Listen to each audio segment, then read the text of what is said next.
فارغ کیا جانا چاہیے کہ ان کو احساس نہیں ہے کہ کس طرح بار بار یہ بین الاقوامی سطح پر پاکستان کا نام بدنام کرتے ہیں دہشت گردی کے کانٹیکس میں۔ دوسری طرف آپ نے دیکھا کہ ہمارے فوج کے سربراہ پیش پیش ہیں ملک میں سرمایہ کاری لانے کے لیے، ڈونلڈ ٹرمپ کے ساتھ ملاقاتوں میں بھی موجود ہیں۔ انہوں نے تو شاید پاکستان میں موجود جو قیمتی دھاتیں ہیں ان کا ایک تحفہ بھی بنا کے ڈونلڈ ٹرمپ کو پیش کیا ہے۔ تو کیا جو ہماری کرکٹ ٹیم ہے، کرکٹ ٹیم کے اکثر ارکان ہیں دوسرے لوگوں کی طرح یہ نہیں سوچتے ہوں گے کہ ہمارے ملک میں ہمارے ملک کو چلا کون رہا ہے، اور کیا ہماری فوج کے سربراہ جو ہیں وہ پاکستان کی مارکیٹنگ کے ذمہ دار ہیں، یعنی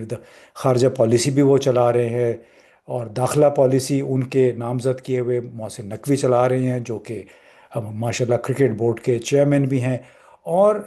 چاہے وہ خارجہ پالیسی ہے، داخلہ پالیسی ہے، یا پھر سرمایہ کاری کا فروغ ہے اسپیشل انویسٹمنٹ فیسیلیٹیشن کونسل کے ذریعے، جس میں زیادہ تر فوجی افسران موجود ہیں، تو لوگ تو یہ بھی سوچتے ہوں گے کہ اگر تمام تر یہ کام فوج کے ذریعے ہو رہا ہے، ہماری فوج کے سربراہ کے ذریعے ہو رہا ہے، تو پھر یہ جو ہمارے وزیر اعظم ہیں، یہ پوری پارلیمان ہے، اس کا آخر کیا فائدہ؟ اتنی جو 70-80 کے قریب لوگ یہ لے کے گئے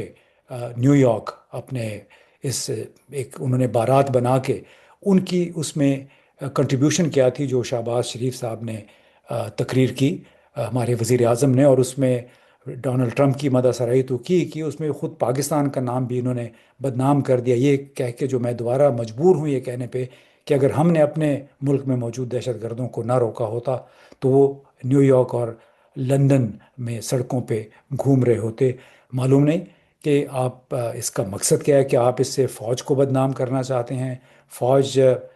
چونکہ ویسے ہی فرنٹ فٹ پہ کھیل رہی ہے، چاہے وہ منرلز ہیں یعنی دھاتیں ہیں، چاہے ٹورزم ہے، چاہے سرمایہ کاری کے منصوبے ہیں اس، اور اب تو چونکہ وائٹ ہاؤس میں بھی خود ہماری فوج کے سربراہ نے یہ فریضہ سر انجام دے دیا ہے۔ تو آ، میں یہ سوچ رہا تھا کہ جب اس قسم کی ایک معمول سے ہٹ کے باتیں ہو رہی ہوں کہ نہیں، ہماری پارلیمان بھی ہے، حکومت بھی ہے، وزیر اعظم بھی ہے، لیکن اصل کام جو ہے ہماری فوج کے سربراہ کر رہے ہیں، خارجہ امور، داخلہ امور۔ اور پھر یہ لڑکے یہ بھی سوچتے ہوں گے کہ یہ کیسا ملک ہے 25 کروڑ کا، جس کا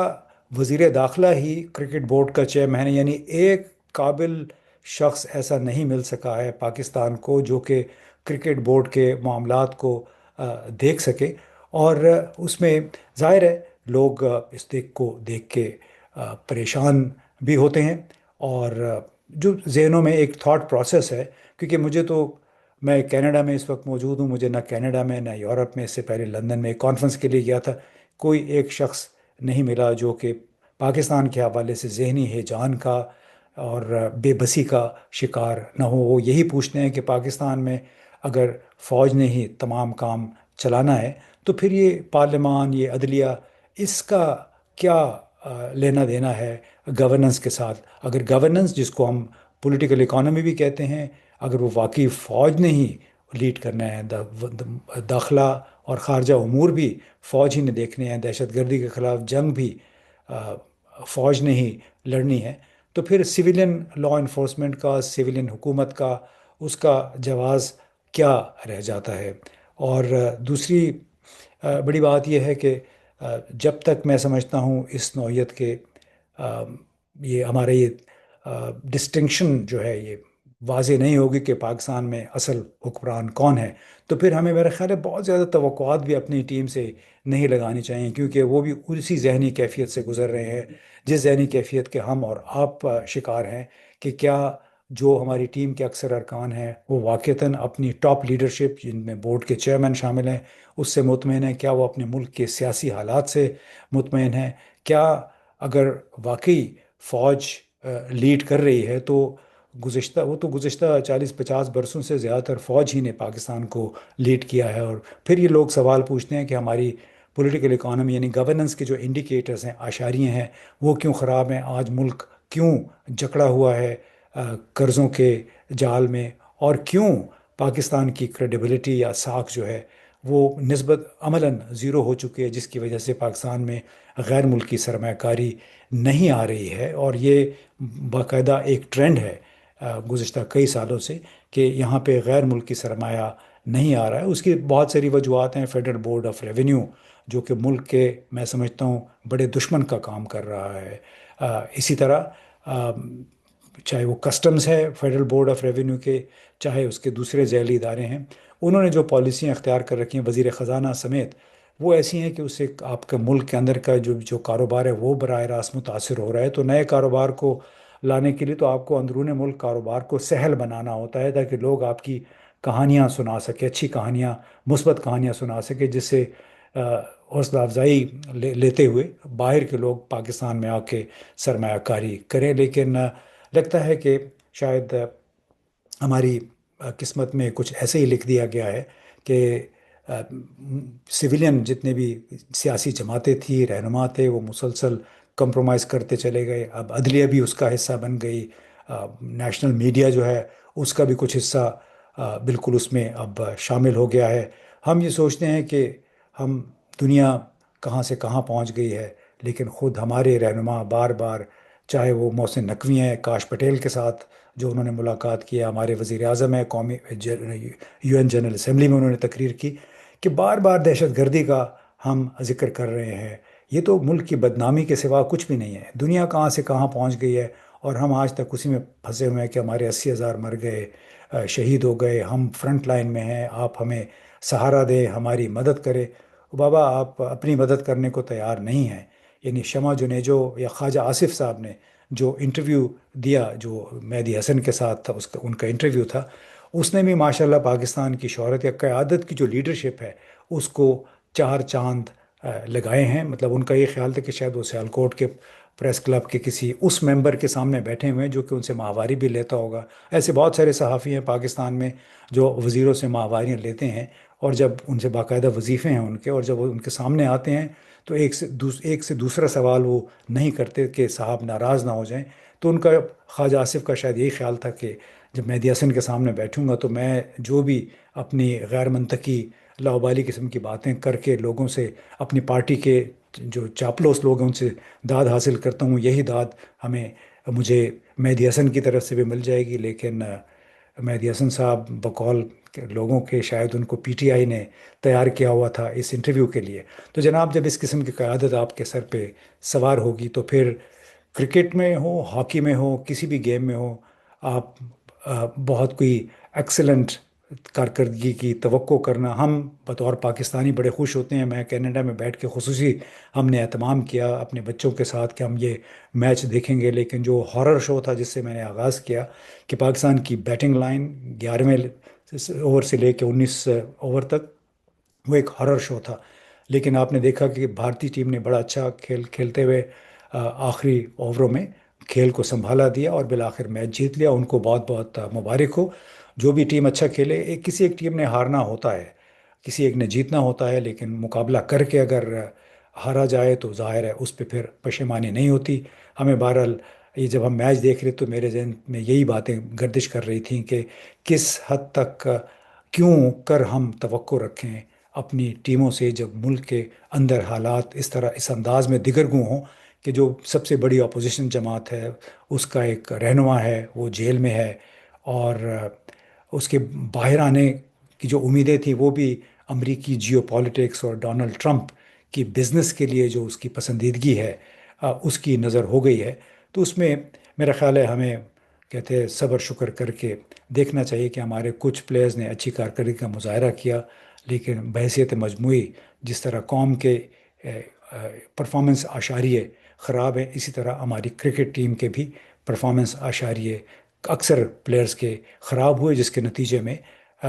ایک میچ تھا جو کہ بڑا اچھا میچ ہو سکتا تھا لیکن وہ ہم نے گنوا دیا۔ بہرحال انڈیا کو مبارک، اور ہم اپنی ٹیم کو تسلی دے سکتے ہیں، اور اس دعا، اس پلی کے ساتھ کہ ہمیں کوئی بہت زیادہ موجودہ حالات میں بڑی کامیابیوں کی توقع نہیں رکھنی چاہیے۔ ارشد ندیم کے ساتھ جو کچھ ٹوکیو میں ہوا، اس سے بھی آپ اندازہ لگا سکتے ہیں کہ اس کو ہم نے کہاں آسمان پہ چڑھا دیا تھا، اور بعد میں اس نے کہا کہ لوگوں نے مجھ سے جتنے بھی وعدے کیے، اس میں سے بہت سارے وعدے مالی امداد کے چیکس ملنے تھے، وہ نہیں مل سکے، اور پھر اس کو سیاست میں وہ آ کے اس نے بھی اپنا کریئر کا بیڑا غرق کر دیا، کم از کم موجودہ حالات تک۔ میں سوچا اپنی فرسٹریشن آپ لوگوں کے ساتھ شیئر کر لوں۔ بہت بہت شکریہ۔